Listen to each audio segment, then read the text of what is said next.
हरि ओम नमो भगवते वासुदेवाय।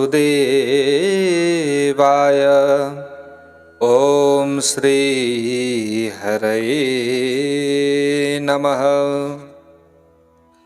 सच्चिदानन्दरूपाय विश्वोत्पत्त्यादिहेतवे तापत्रय विनाशाय श्रीकृष्णाय वयं नमः। भक्तवत्सल भगवान को जय। श्री ब्रह्मांड महापुराण को जय। समादरणीय वन्दनीय भक्तवृन्द, हजुरहरू ब्रह्माण्ड महापुराण श्रवण गर्दै हुनुहुन्छ। आज तपाईँ हामी आजको नयाँ भाग 18 मा उपस्थित भइसकेका छौँ भक्तवृन्द। अब आज अत्यन्त रोचक कथा हजुरहरूले श्रवण गर्न पाउनुहुनेछ र दिव्य कथाहरू हजुरहरूले सुन्दै हुनुहुन्छ, जो आजसम्म तपाईँ हामीले कहीँ पनि सुन्न नपाएका ती प्रसङ्गहरू हजुरहरूले श्रवण गर्दै हुनुहुन्छ भक्तवृन्द। तर हामीले अलिकति थोरै समय दिएर श्रवण गरौँ, अवश्यमेव तपाईँ हाम्रो कल्याण हुनेछ। अब यहाँ आजको कथा अत्यन्तै रहस्यमय र ज्ञानवर्धक छ। आज हामी ब्रह्माण्ड महापुराणको यस अध्यायमा मुख्यतया यी विभिन्न कुराहरूका बारेमा बुझ्नेछौँ।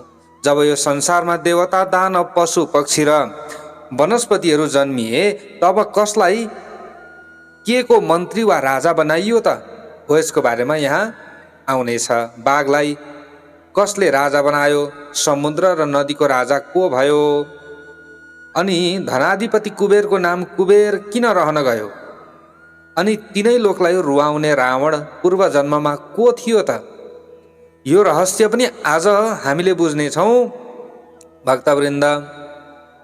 र हामी काश्यप गोत्र, साण्डिल्य गोत्र, आत्रेय गोत्र, वशिष्ठ गोत्र आदि भन्छौँ। यी गोत्रहरू कुन कुन महान ऋषिहरूबाट कसरी सुरु भयो? आउनुहोस् भक्तवृन्द, अब यो अद्भुत कथाको रसपान गरौँ। अघिल्लो अध्यायमा हामीले महर्षि कश्यपका पत्नीहरूबाट यो सम्पूर्ण चराचर जगत, देवता, दानव, पशु पक्षी, वनस्पति कसरी जन्मिए भनेर श्रवण गरेका थियौँ। सृष्टि त भयो, तर बिना व्यवस्थापन कुनै पनि राज्य चल्न सक्छ त? सक्दैन। त यति विशाल ब्रह्माण्डलाई सुव्यवस्थित रूपमा सञ्चालन गर्न एउटा शक्तिशाली मन्त्रीमण्डल अर्थात् कार्य विभाजनको आवश्यकता थियो भक्तवृन्द। त्यसैले सृष्टिकर्ता ब्रह्माजी र महर्षि कश्यपले मिलेर सम्पूर्ण ब्रह्माण्डका अधिपतिहरूलाई त्यो समयमा नियुक्त गर्ने उपक्रम सुरुवात भयो भक्तवृन्द। बुझ्नुहोला, सुतजी भन्नुहुन्छ, हे ऋषिहरू हो, कश्यपजीले सबैभन्दा पहिला स्वर्ग र प्रकृतिका विभिन्न शक्तिहरूलाई उनीहरूको जिम्मेवारी सुम्पिनु भएको थियो।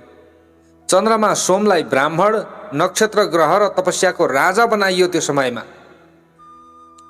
त आदित्यहरूको नेतृत्व भगवान श्रीहरि विष्णुलाई, वसुहरूको नेतृत्व अग्निदेवलाई र मरुदगणको अधिपति देवराज इन्द्रलाई सुम्पियो त्यो समयमा। बुझ्नु होला। त देवताहरूका गुरु बृहस्पतिलाई अङ्गिरा वंशीहरूको र शुक्राचार्यलाई भृगु वंशीहरूको राजा बनाइयो। देवताहरूको मात्र होइन, असुरहरूको पनि यसरी नै व्यवस्थापन जरुरी थियो भक्तवृन्द। त्यसैले भगवान विष्णुका परम भक्त प्रहलादलाई दैत्यहरूको राजा र विप्रचित्तिलाई दानवहरूको राजा घोषित गरियो। अब पालो आयो पृथ्वी र प्रकृतिको। हेर्नु, सम्पूर्ण जल र समुद्रको राजा वरुणलाई बनाइयो। पृथ्वीभित्रको अपार धन यक्ष र राक्षसहरूको स्वामी कुबेरलाई बनाइयो भने धर्मराज यमलाई पितृहरूको राजा घोषित गरियो। भक्तवत्सल भगवानको जय। पितृहरूका राजाको यम। ल त भूत पिशाचहरू छाडा नछुटुन् र कसैलाई दुःख नदिउन् भूत पिशाचले भनेर स्वयं भगवान शूलपाणी भगवान भोलेनाथलाई नै उनीहरूको स्वामी बनाइयो। भक्तवत्सल भगवानको जय। भूत प्रेतलाई सम्हाल्न सक्ने अरू कोही पनि थिएन ब्रह्माण्डमा। बुझ्नु होला। त्यसैले अब भूत प्रेतलाई पनि सम्हाल्न सक्ने को त भन्दा उनै देवादिदेव महादेव उहाँले मात्रै सक्नुभयो सम्हाल्न। त हेर्नु, उहाँले भूत प्रेतलाई नसम्हालिदिएको भए नि तपाईँ हामी कति बिरामी हुन्थ्यौँ आज, यसरी भनिन्छ। त्यसैले जो भोलेनाथले ती भूत प्रेतहरूलाई पनि सम्हालिदिनु भएको छ। भक्तवत्सल भगवानको जय। हिमालयलाई पर्वतहरूको राजा बनाइयो, सागरलाई नदीहरूको र चित्ररथलाई गन्धर्वहरूको राजा बनाइयो। यसै गरी पक्षीहरूको संसारमा पनि राजाहरू तोकिए, पशु पक्षीको पनि। जङ्गलमा हिंस्रक जनावरको राजा शार्दुल बाघ र सिंहलाई बनाइयो। ल हेर्नु है, त्यसैले आजभोलि पनि बाघ सिंहलाई के भनिन्छ? जङ्गलको राजा। चार खुट्टे चौपाएको राजा साँडेलाई, सम्पूर्ण पक्षीहरूको राजा गरुडलाई र घोडाको राजा उच्चै श्रवा घोडालाई बनाइयो। विषालु सर्पहरूको राजा बासुकी र जमिनभित्र बस्ने सर्प बिच्छीको राजा तक्षकलाई बनाइयो। समय र ज्योतिषको गणना बिग्रन नदिन भनेर संवत्सरलाई क्षण, मास, ऋतु, अयन र योगको अधिपति बनाइयो भक्तवृन्द।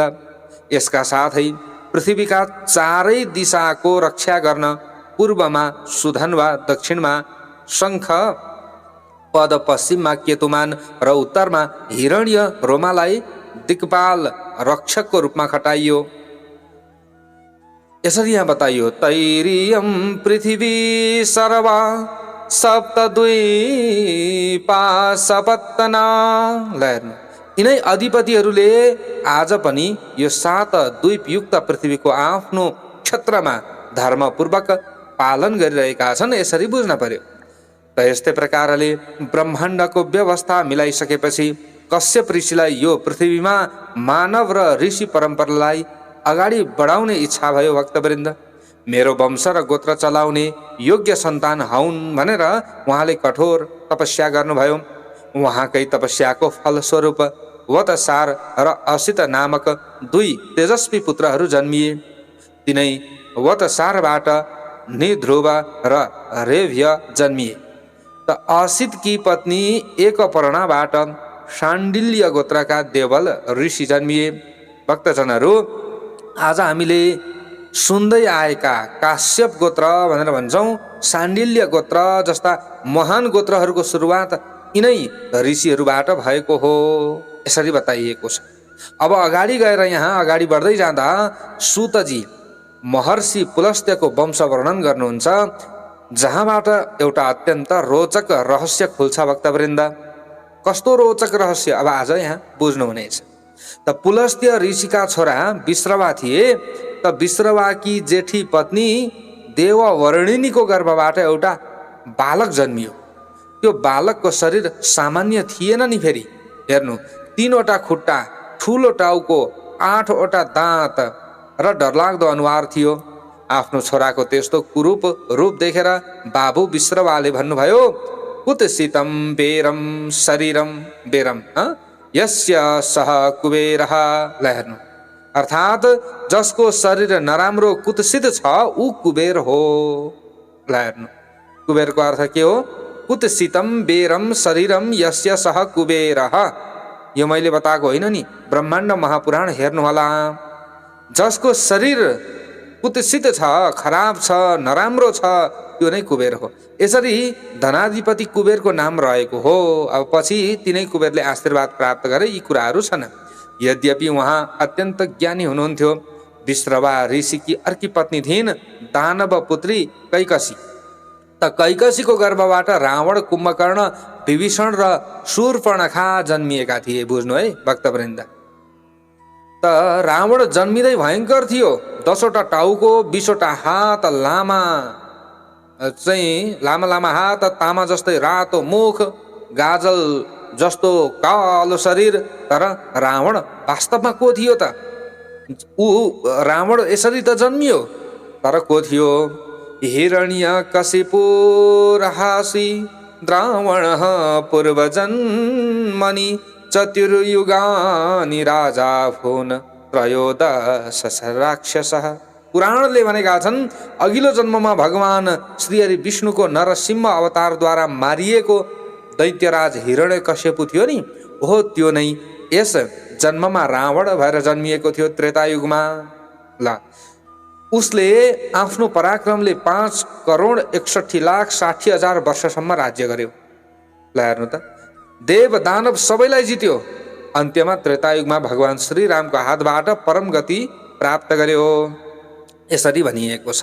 रावणको बारेमा पनि बुझ्नुभयो। अब यसै गरी प्रजापति अत्रि र वशिष्ठ ऋषिको वंश पनि विस्तार हुँदै गएको छ। महर्षि अत्रिका 10 पत्नीहरूबाट महान सन्तानहरू जन्मिए, जसमा स्वयं भगवान विष्णुले दत्तात्रेयका रूपमा अवतार लिनुभएको थियो। दत्तात्रेयका साथै दुर्वासा ऋषि पनि अत्रिकै पुत्र हुनुहुन्थ्यो। यिनैबाट आत्रेय गोत्र चल्यो।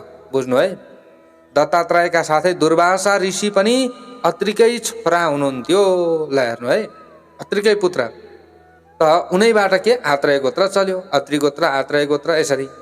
त उता महर्षि वशिष्ठ र माता अरुन्धतीबाट शक्ति जन्मिएका थिए। शक्तिबाट पराशर जन्मिएका थिए। पराशर र सत्यवतीबाट महान वेदव्यास कृष्ण द्वैपायनको जन्म भयो। तिनै वेदव्यासबाट परम वैरागी सुखदेव जन्मिनुभयो।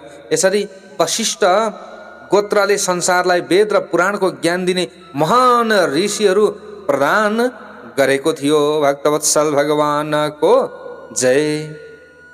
सुतजी कथालाई विश्राम दिँदै यो ऋषि वंश र कार्य विभाजन सुन्नको लागि फल बताउनुहुन्छ। इमं तु वंशम नियमेन य पठेन। जसले देवता, ऋषि र चराचर प्राणीहरूको यो महान वंश वर्णन सुन्छ या नियमपूर्वक पाठ गर्छ भने उसले यस लोकमा सुख सम्पत्ति र असल सन्तान प्राप्त गर्दछ अनि परम लोकमा सद्गति उसले प्राप्त गर्दछ। यसरी यहाँ बताइएको छ। भक्तवृन्द, अब दैनिक जीवन धर्म र पितृकर्मसँग प्रत्यक्ष कसरी जोडिएको छ भन्ने कुरा अब फेरि हामीले यहाँबाट उता बुझ्दैछौँ। आज हामी ब्रह्माण्ड महापुराणको यस अध्यायमा मुख्यतया अब अझै यो अर्को अध्यायमा सुन्नेछौँ। हामीले श्राद्ध गर्दा दिएको पिण्ड पितृहरूले कसरी पाउँछन्, देवताहरूलाई पनि श्राद्ध किन गर्नुपर्छ र देवताका पनि देवता पितृ कसरी भए। बुझ्नु, देवताका पनि देवता पितृ हुन्। त्यसैले हामीले देवताको पूजा त गर्छौँ, तर पितृहरूले हर्षण है फेरि पितृलाई मानेन भने भन्छौँ नि। आज ब्रह्माण्ड महापुराणले बताएको ज्ञान सुन्नु होला, छर्लङ्ग हुनेछ। कुनै जमानामा देवताहरूले आफ्नै छोराहरूलाई हजुर हाम्रा बुबा पितृ हुनुहुन्छ भन्नु परेको थियो। त्यो किन भन्नु परेको थियो भन्ने प्रसङ्ग पनि यहाँ बुझ्नेछौँ। श्राद्धको बेला कस्तो ब्राह्मणलाई भोजन गराउँदा हजारौँ ब्राह्मणलाई खुवाएको भन्दा पनि बढी पुण्य मिल्छ। ल आज हामीले यो कुरा पनि बुझ्नेछौँ, योगीको महत्त्व के छ। आउनुहोस् अब यो अद्भुत र पारलौकिक कथाको रसपान गरौँ भक्तवृन्द। त अब यहाँनिर शौनकादि ऋषिहरूले सुतजीलाई अत्यन्तै गहन प्रश्नहरू सोध्नुभयो। उहाँहरूले सोध्नु भएको छ, हे सुतजी, हामीले दिएको पिण्ड पितृहरूले कसरी प्राप्त गर्छन् होला भन्ने कुरा हामी सुन्न चाहन्छौँ। ल हेर्नु, अब यही कुराहरू आए। यहाँ मैले अगाडि जे भने नि, कुन पितृहरू स्वर्गमा बस्छन् र कुन नरकमा। नरकमा पनि पितृहरू हुन्छन्, तर उनीहरूले दुःख त्यहाँ बसेर कुन कस्तो तरिकाले पाउँछन् त। अनि देवताहरूले पनि स्वर्गमा पितृहरूको पूजा किन गर्छन्, कृपया हामीलाई यो पितृकल्पको रहस्य विस्तारपूर्वक बताउनुहोस् भनेर ऋषिहरूले प्रश्न गरे। सुतजी भन्नुहुन्छ, हे ऋषिहरू, सृष्टिको सुरुवातमा ब्रह्माजीले देवताहरूलाई जन्माउनु भएको थियो। ब्रह्माजीलाई लागेको थियो मैले यिनीहरूलाई जन्माएँ, अब यिनीहरूले मेरो पूजा र आदर गर्नेछन्, किन मेरा सन्तान हुन्, पक्कै पनि मेरो आदर गर्नेछन्। तर देवताहरू त आफ्नो स्वार्थ र भोगविलासमा पो उनीहरू त फसे। हेर्नु, अथवा भोगविलास फलको इच्छामा पो उनीहरू फसे। उनीहरूले आफ्ना सृष्टिकर्ता ब्रह्माजीलाई नै बिर्सिए। आफ्ना सन्तानहरूको यस्तो घमण्ड र स्वार्थ देखेर ब्रह्माजीलाई असाध्यै रिस उठ्यो। उहाँले श्राप दिँदै भन्नुभयो, हे देवताहरू, तिमीहरूले मलाई बिर्सियौ, त्यसैले अब तिमीहरू मूढ चेतनाहीन अज्ञानी भएर जाओ। तिमीहरूले आफ्नो सबै ज्ञान भुल्नेछौ। ते सप्ता ब्रह्मणा मूढा नष्ट संज्ञा भविष्यथ। ल हेर्नु है, यसरी श्राप मिल्यो। त ब्रह्माजीको श्राप लाग्ने बित्तिकै देवताहरूको सबै ज्ञान र तेज हरायो। उनीहरू अज्ञानी भए। डराउँदै उनीहरू ब्रह्माजीको शरणमा पुगे र रुँदै क्षमा माग्न थाले। अब यसरी रुँदै क्षमा मागेपछि ब्रह्माजीको मन पनि पग्लियो। उहाँले भन्नुभयो, तिमीहरूले ठुलो गल्ती गरेका छौ। अब यसको प्रायश्चित्त स्वरूप तिमीहरूले आफ्नै छोराहरूसँग गएर ज्ञानको उपदेश माग, अनि मात्र तिमीहरूको चेतना फर्किनेछ। ब्रह्माजीको आज्ञा मानेर ती अज्ञानी देवताहरू आफ्ना ज्ञानी र जितेन्द्रिय छोराहरू कहाँ गए। छोराहरूले आफ्ना बाबुहरूलाई धर्म, वैराग्य, प्रायश्चित्तको महान ज्ञान दिए। छोराहरूको उपदेश सुनेपछि देवताहरूको चेतना फर्कियो। ज्ञानको आँखा खुलेपछि देवताहरूले कृतज्ञ हुँदै आफ्ना छोराहरूलाई भने, हे पुत्रहरू, आज तिमीहरूले हामीलाई ज्ञान दिएर हाम्रो उद्धार गर्यौ। ज्ञान दिने गुरु नै पिता समान हुन्छन्। ल हेर्नु है, कस्तो कुरा आयो। जसले ज्ञान दिएका छन् भने ती गुरु नै पिता हुन्। त्यसैले आजदेखि तिमीहरू नै हाम्रा पिता पितृ हौ। ल हेर्नु, यो देखेर ब्रह्माजी अत्यन्त खुसी हुनुभयो र उहाँले भन्नुभयो, हे देवताहरू, तिमीहरूले सत्य बोल्यौ, यो कुरा सही हो। आजदेखि तिमीहरूलाई ज्ञान दिने यी छोराहरू नै पितृको रूपमा पूजित हुनेछन्। पुत्राः पितृत्वमा जग्मुः। त्यसैले भनिन्छ नि, गुरुले नदिकन हामीले प्राप्त गर्दैनौँ। कस्तो राम्रो कुरा छ, बुझ्नु। देवताहरूका गुरुको पितृहरू, त गुरु भएका कारणले गर्दा उनीहरू पिता समान भए, पितृहरू। यसरी बताइएको छ भक्तवृन्द। यी कुराहरू छन्। अब यसमा त अब हामी कतिले मानौँला, कतिले नमानौँला, त्यो आफ्नो स्वतन्त्रताको कुरा भयो भक्तवृन्द। त्यसैले गुरुको महत्त्व, पिताको महत्त्व, माताको महत्त्व अलग्गै छ। हेर्नु, अब यहाँ यस्ता कुराहरू आए। पित्रा पितृत्वमा जग्मुः पुत्रत्वं पितरः पुनः तस्मात् ते पितरः पुत्रा पितृत्वं तेषु तत्स्मृतम्। यसरी देवताका छोराहरू नै पितृ भए र पितृहरू नै छोरा भए। त्यसैले पितृहरूलाई देवताका पनि देवता भनिन्छ। ब्रह्माजीले नियम बनाइदिनु भयो भक्तवृन्द। अबदेखि यो संसारमा कुनै पनि शुभ कर्म, विवाह, व्रतबन्ध आदि गर्दा सबैभन्दा पहिले यिनै पितृहरूको पूजा गर्नुपर्नेछ। के त त्यतिखेर के गरिन्छ? नान्दीमुखी श्राद्ध गर्नुपर्नेछ। बुझ्नुभयो? त्यही भएर हामीले विवाह, व्रतबन्ध, सप्ताह, विभिन्न चाहिँ ठुल्ठुला यज्ञहरू गर्छौँ भने त्योभन्दा अगाडि नान्दीमुखी श्राद्ध अनिवार्य गर्नुपर्छ। यदि त्यो भएन भने त्यो कर्मै तपाईँको पूर्ण हुँदैन। आजभोलि त पुराण लगाउने भनेको छ, कताको के हो, नान्दीमुखी श्राद्ध, त्यो पनि हराएर गयो भक्तवृन्द। अनि हामी के ठान्छौँ? हामीले त धेरै ठुलो काम गऱ्यौँ नि, सप्ताह लगायौँ, एकाह लगायौँ, यत्रो काम गऱ्यौँ भन्छौँ, तर फल एउटै मिलेको छ कि छैन? बुझ्नुपर्छ यो कुरा, धेरै कुराहरू बुझ्नु होला। त्यसैले नान्दीमुखी श्राद्ध, यहाँ ब्रह्माजीले आशीर्वाद दिनुभयो, यदि पितृलाई नमानिकन यदि कुनै पनि ठुल्ठुला शुभ कर्महरू गरिन्छ भने त्यो निष्फल हुन्छ। त्यो काम त गरे, देखाए संसारलाई, हामीले देखायौँ पनि, ज्ञान त अलिअलि बढ्यो होला, तर पुण्य मिलेन। ल हेर्नु, पितृहरू तार्नका लागि गऱ्यौँ तर पितृ तरेनन्। हेर्नु, देवताको आराधना गऱ्यौँ, पितृ तार्न, भगवानको आराधना गऱ्यौँ, पितृ तार्न। बुझ्नु, तर पितृलाई अगाडि हामीले स्मरण गरेनौँ, कहाँबाट पितृ तर्छन्? अब यस्ता कुराहरू छन् भक्तवृन्द, धेरै कुराहरू छन्। यदि पितृलाई नपुजिकन काम गरियो भने त्यो कामको फल राक्षस र दानवहरूले लैजान्छन्। यो मैले बताएको होइन, ब्रह्माण्ड महापुराणमा बताइएको छ। तपाईँले कर्म त गर्नुभयो, त्यो फल कसले पाउने भयो? राक्षस र दानवहरू, जहाँबाट नकारात्मकता धेरै फैलिन्छ। आजभोलि बुझ्नु भएको छ, धेरै ठुल्ठुला धार्मिक कार्यहरू हुँदाखेरि पनि किन शान्ति मिलिरहेको छैन? होइन र? देशमा, राष्ट्रमा, हरेक ठाउँमा अब त्यो सोझै राक्षस र दानवहरूले प्राप्त गरिरहेका छन् त, अनि उनीहरूले संसारमा शान्ति दिन्छन् त? दिँदैनन् भक्तवृन्द। उनीहरूले त संसारमा अशान्ति फैलाउँछन्। त्यस्तै भइरहेको छ आजभोलि। हेर्नु, कलियुग हो।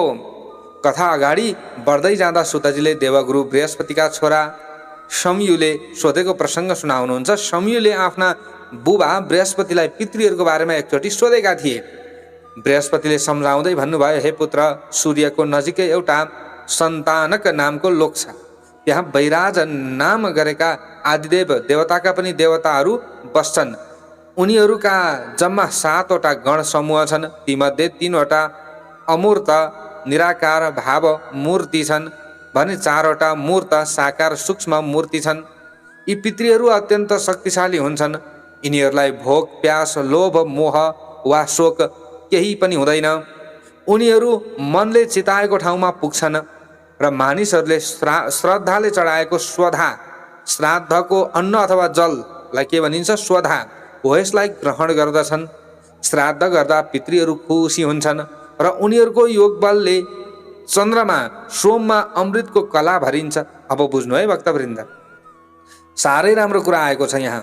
श्राद्ध किन गर्नुपर्छ, श्राद्ध किन अनिवार्य छ हाम्रा लागि?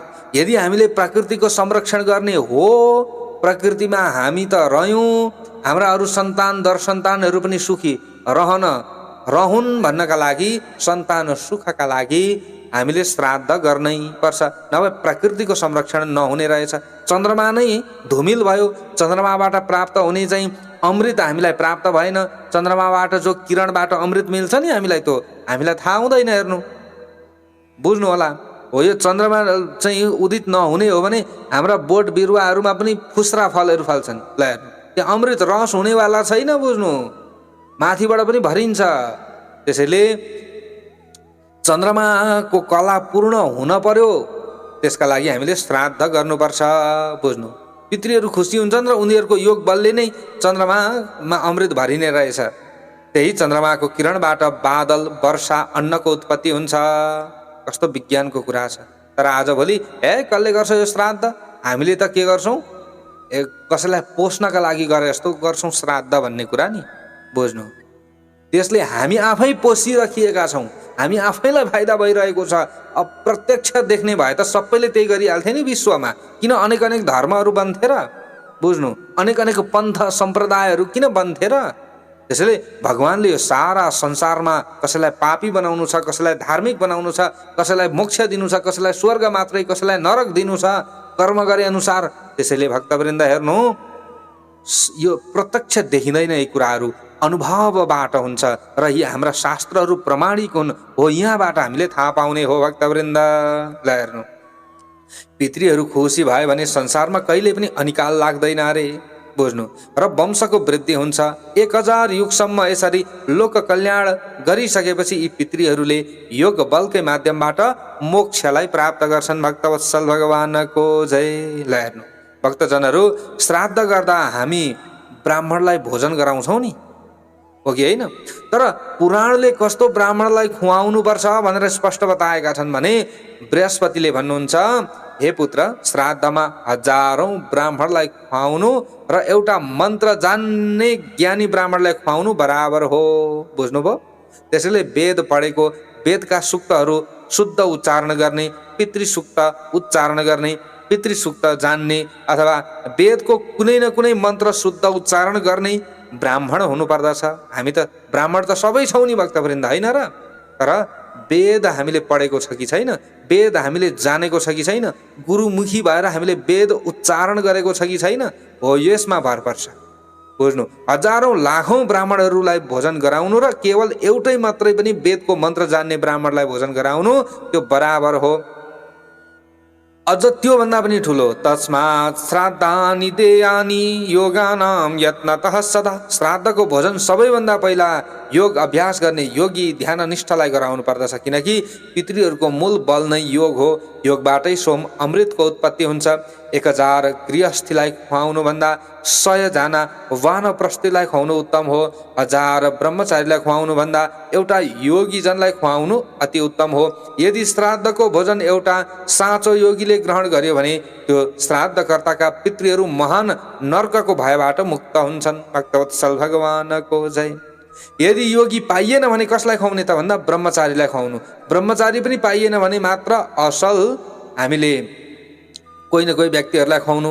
बुझ्नु होला, नभए अनिवार्य कोही गृहस्थी ब्राह्मण हुन्छन् नि, गृहस्थी घर गृहस्थ चलाएका कोही ब्राह्मण, विवाह गरेका कोही ब्राह्मण, बुझ्नु है, यो बुझ्नुपर्ने कुरा छ।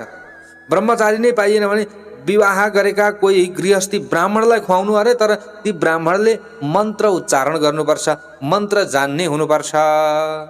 चाहे हामीले यसरी बुझ्नुपर्छ। धेरै राम्रा कुराहरू यहाँनिर छन्, बुझ्नु। चाहे कोही नास्तिक होस् वा पापी नै किन नहोस्, यदि उसले यस्ता चाहिँ ब्राह्मणहरूलाई दान दिन्छ, खुवाउँछ भने उनीहरूका पितृहरूको उद्धार हुन्छ। भक्तवत्सल भगवानको जय। अब अगाडिको अध्यायमा हामी प्रवेश गर्दैछौँ भक्तवृन्द। अब यो अध्यायमा हामीले ब्रह्माण्ड महापुराणमा अत्यन्त अझै रोचक रहस्यमय अध्यायमा हामी प्रवेश गर्दैछौँ।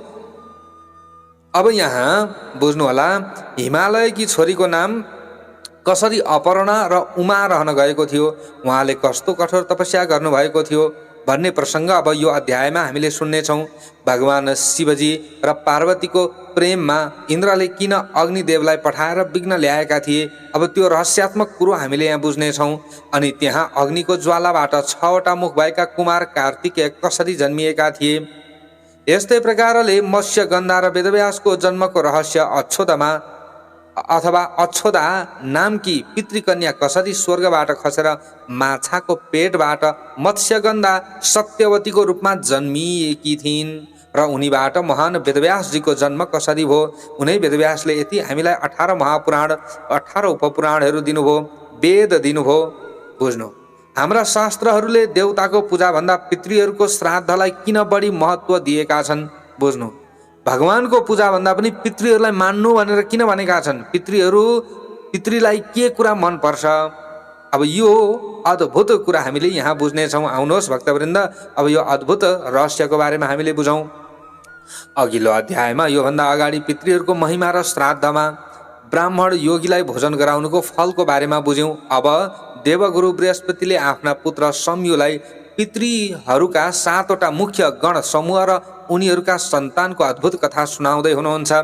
बृहस्पति भन्नुहुन्छ, हे पुत्र, पितृहरूमध्ये वैराज ब्रह्माका पुत्र नामका पितृगण अत्यन्त शक्तिशाली छन्। यिनै पितृहरूको सङ्कल्पबाट एउटी मानसिक कन्याको जन्म भएको थियो जसको नाम थियो मेना। बुझ्नु, पछि यिनै मेनाको विवाह पर्वतराज हिमालयसँग भएको थियो र हिमालय र मेनाबाट मैनाक नामको छोरा र 3वटी छोरीहरू जन्मिएका थिए। ती 3वटी छोरीहरू को थिए त भन्दा एक अपर्णा, एक पाटला र अपर्णा। यिनै 3वटी छोरीहरू जन्मदै महान तपस्विनी थिए। एक अपर्णाले बरको रुखमुनि बसेर दिनको एउटा मात्र पात पर्ण खाएर हजारौं वर्ष तपस्या गरिन्।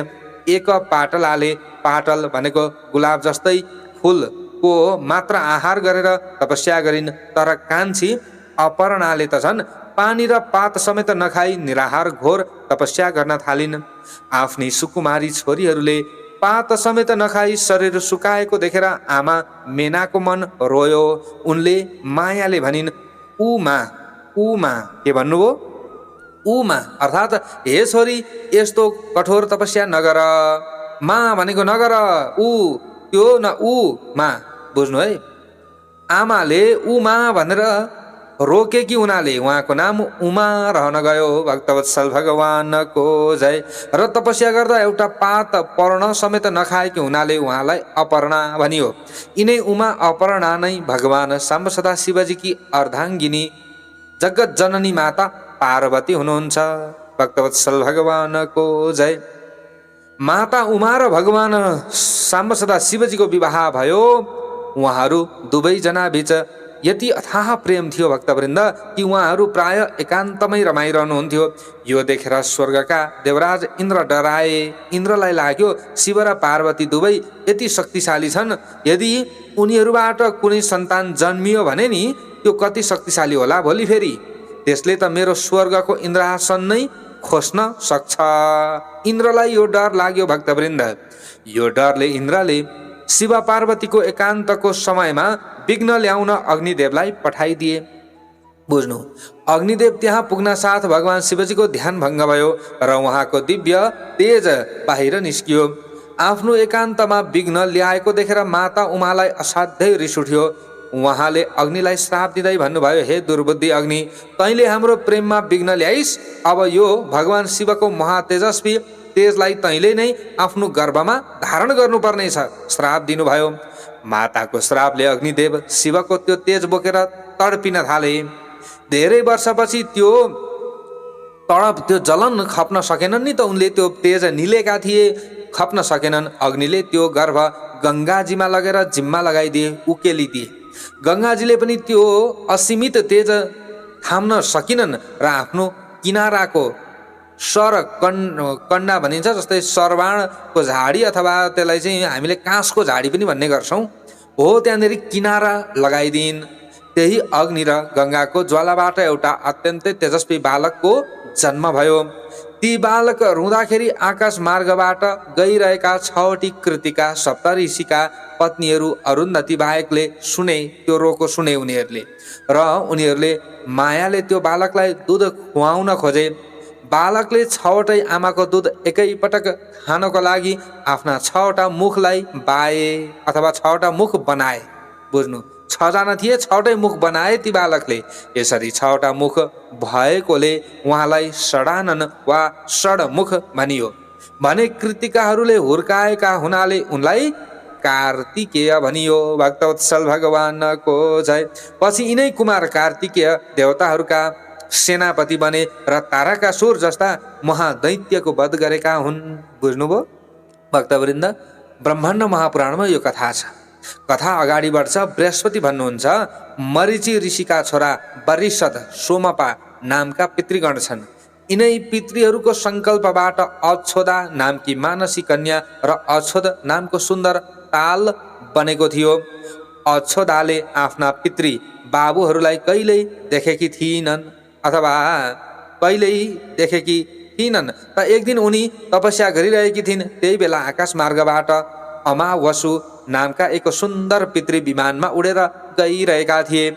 अमावसुलाई देखेर अक्षोदाको मनमा काम वासना मोह जाग्यो। भक्तवृन्द, तपस्विनी भएर पनि मनमा पाप चिताएको हुनाले उनको योग भङ्ग भयो र उनी स्वर्गबाट खसिन्।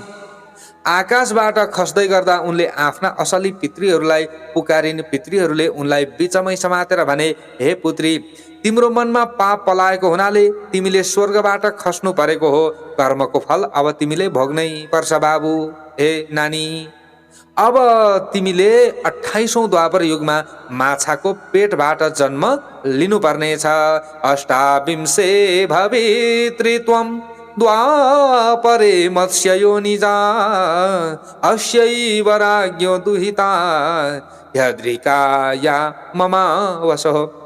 पितृहरूले भने, तिमी राजा अमावसु र अद्रिका नामकी अप्सराको माछा बनेकी हुनेछिन्। भनेको त्यो नामकी माछा बनेकी हुनेछिन् अथवा अप्सराको छोरी भएर, भनेको बुझ्नु होला चाहिँ अमावसु र अद्रिका नामकी अप्सराको छोरी भएर मत्स्यगन्धाको रूपमा जन्मनेछौ।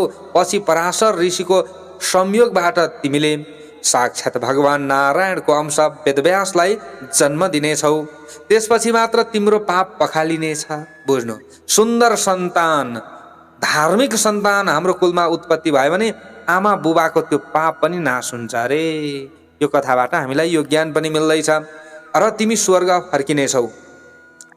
त बुझ्नु होला, हो यिनै अक्षोदापछि 10 राज माझीकी छोरी सत्यवतीका रूपमा हुर्किन् र उनीबाटै महान वेदव्यास जन्मिनु भएको थियो, जसले एउटै वेदलाई 4 भागमा बाँड्नु भयो। पछि सत्यवतीको विवाह राजा शन्तनुसँग भएको थियो र उनी चित्राङ्गद र विचित्र वीर्यकी आमा कौरव पाण्डवकी जिजु आमा बनेकी थिइन्। बुझ्नु होला। अब यसपछि बृहस्पतिले अन्य पितृगणहरूको वर्णन गर्नुहुन्छ। अग्निख्वाता पितृगण, यिनीहरू पुलह ऋषिका छोरा हुन्। यिनीहरूकी कन्या पिबरी थिइन्, त जसको विवाह वेदव्याससँग भयो र महान सुखदेवको जन्म भएको थियो। भक्तवृन्द, बुझ्नु, अब वेदव्यासकी पत्नीको नाम के थियो? पिबरी। यो कहाँ प्रमाण छ? ब्रह्माण्ड महापुराणमा। भक्तवत्सल भगवानको जय। अज्यपा पितृगण, बुझ्नु होला। अब यिनीहरूको पूजा वैश्यहरूले गर्दछन्। यिनीहरूबाट विरजा नामकी कन्या जन्मिन् जो राजा ययातिकी आमा हुन्। सुकाल पितृगण, वशिष्ठका सन्तान यी पितृहरूलाई चाहिँ अलिकति धर्म छोडेका व्यक्तिहरूले पूजा गर्दछन्। यिनीहरूकी कन्या नै महान नर्मदा नदी हुन्। ब्राह्मण, क्षत्रिय, वैश्य, शूद्र जोसुकै पनि किन नहोस्, सबै 14 मन्वन्तरमा यिनै पितृहरूको कृपाले सृष्टि उनीहरूले चलाएका छन्। त्यसैले सुतजी कथाको अन्त्यमा पितृ श्राद्धको महान रहस्य खोल्दै भन्नुहुन्छ, पुष्टिम प्रजास्तथा स्वर्गम प्रयच्छन्ति न संशयः। बुझ्नु है, जसले पितृहरूलाई श्रद्धापूर्वक श्राद्ध गर्दछ, पितृहरूले उसलाई सन्तान, धन सम्पत्तिको सह हुने स्वर्ग प्रदान गर्दछन् अथवा स्वर्गको पनि बाटो प्रदान गर्छन्। यसमा कुनै शङ्का छैन। शास्त्रमा देवताको पूजाभन्दा पनि पितृको कार्य श्राद्धलाई सधैँ बढी महत्त्व र श्रेष्ठताका साथमा हेरिएको छ। पितृलाई प्रसन्न पार्न चाँदीको भाँडा, कालो तेल, मह, कुश र शुद्ध मन आवश्यक पर्दछ। पितृहरूलाई के मनपर्छ अरे? चाँदीको भाँडा। अब सक्नेले त चाँदीको, नभए पनि शुद्ध भाँडा, अनि कालो तिल अनिवार्य, मह, कुश र मन शुद्ध हुनुपर्छ। जो मानिसले देवता भन्दा पहिला आफ्ना पितृहरूलाई खुसी पार्छ नि, उसले अन्त्यमा मोक्ष मुक्तिलाई प्राप्त गर्छ। भक्तवत्सल भगवानको जय। बुझ्नु होला। त्यसैले देवताहरूलाई भन्दा पनि अगाडि पितृको स्मरण गर्नुपर्छ हामीले ठुल्ठुलो काम गर्दा। तर अब नित्य पूजामा चाहिँ हामीले पहिले भगवानको पूजा गर्छौँ अनि फेरि चाहिँ पितृलाई सम्झिन्छौँ। होइन, पहिले पितृलाई सम्झेर भगवानलाई सम्झिन पनि सकिन्छ। बुझ्नु होला। त्यसमा पनि दुई मत छैन। तर हामीले ठुल्ठुलो कर्महरू गर्दैछौँ, ठुल्ठुलो यज्ञहरू भने पहिले पितृलाई सम्झिनै पर्छ। भक्तवत्सल भगवानको जय भनेसम्मको हामीले यहाँ आज मध्य भागको तृतीय उपोदघात पातको चाहिँ 10 अध्यायको कथालाई श्रवण गऱ्यौँ। अब यहाँबाट उता भोलिको भागमा भेट हुनेछ। भक्तवत्सल भगवानको जय।